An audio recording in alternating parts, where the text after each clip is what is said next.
ప్రభు అయిన యేసుక్రీస్తు నామం పేరిట అందరికీ వందనాలు చెల్లిస్తున్నామమ్మా. ఈ ఉదయకాల సమయాన దేవుడు మనకిస్తున్న ఈ వాగ్దానం చూద్దాం.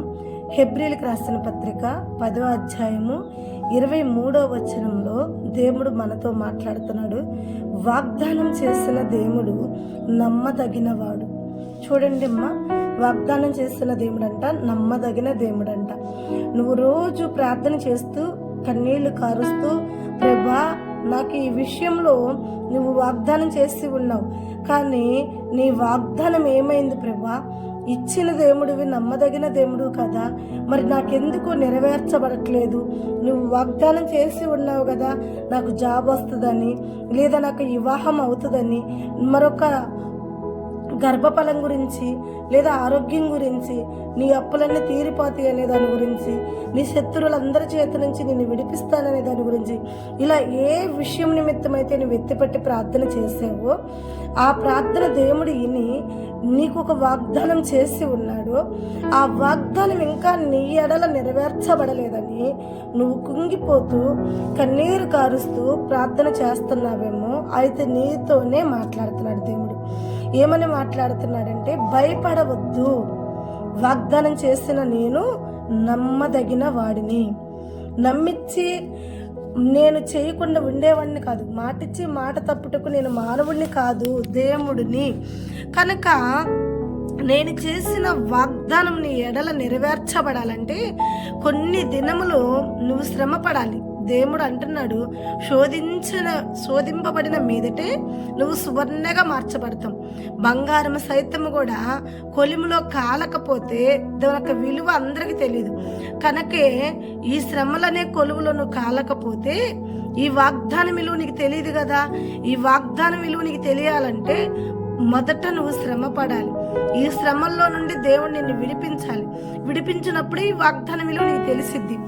ఉచితంగా ఏది వచ్చినా మనము దాన్ని అసలు లెక్క పెట్టుకోలేం. కాబట్టి ఏదైతే కష్టంగా వస్తుందో దాని నిమిత్తం మనం చాలా ఆలోచన కలిగి ఉంటాం.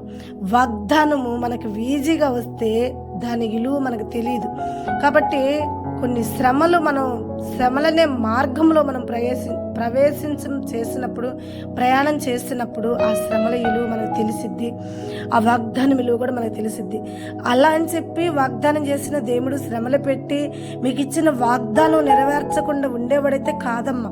చూడండి, యేసేపుకు ఒక వాగ్దానం చేశాడు. ఏమనంటే, ఏ అన్నదమ్ముళ్ళైతే నీ అందు వ్యసనంగా ఉన్నారో, నీ అందు కుట్ర కలిగి ఉన్నారు, నీ మీద వాళ్ళు ఈడ్చి కలిగి ఉన్నారు, ఆ అన్నదమ్ముళ్ళే ఒక దినమున నీ ఎదుట సాగిలి పడేలా చేస్తానన్నాడు.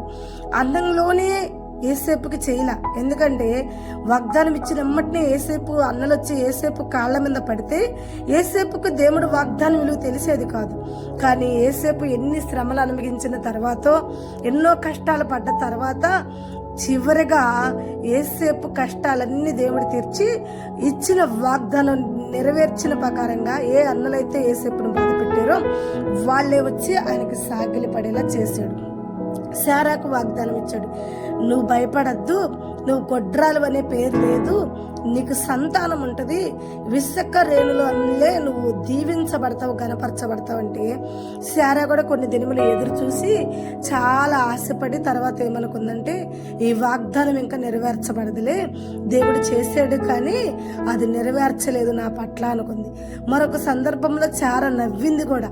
ఏమనంటే, ఆ గతంలో కూడా చెప్పావు నెరవేరుస్తానని, ఇప్పుడు కూడా చెప్తున్నావు ఏది అని. అలాగే నువ్వు కూడా నవ్వుతున్నావా?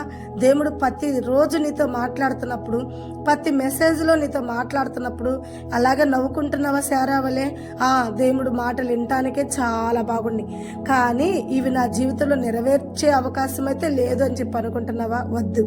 ఇదిగో యేసేపు జీవితంలో వాగ్దానం నెరవేర్చబడింది. అలాగే శారా విషయంలో కూడా వాగ్దానం నెరవేర్చబడింది. కొన్ని దినములు వారు శ్రమ పడిన తర్వాత దేవుడు వాళ్ళని జ్ఞాపకం చేసుకుని వాళ్ళకిచ్చిన వాగ్దానాన్ని దేవుడు నెరవేర్చాడు. కనుక నువ్వున్న శోధనలో, నువ్వున్న బాధలో, నువ్వున్న ఇరుకులో, నువ్వున్న ఇబ్బందులో దేవుడు నిన్ను ఒక రోజు జ్ఞాపకం చేసుకుంటాడు. మర్చిపోయే దేవుడైతే కాదు. నువ్వు సేవించుచున్న దేవుడు, అన్ని దినము నువ్వు ప్రార్థిస్తున్న దేవుడు, నిన్ను మరిచే దేవుడు అయితే కాదు. నీకు ఇచ్చిన వాగ్దానం త్వరలోనే దేవుడు నెరవేర్చును గాక. ఆమేన్. God bless you.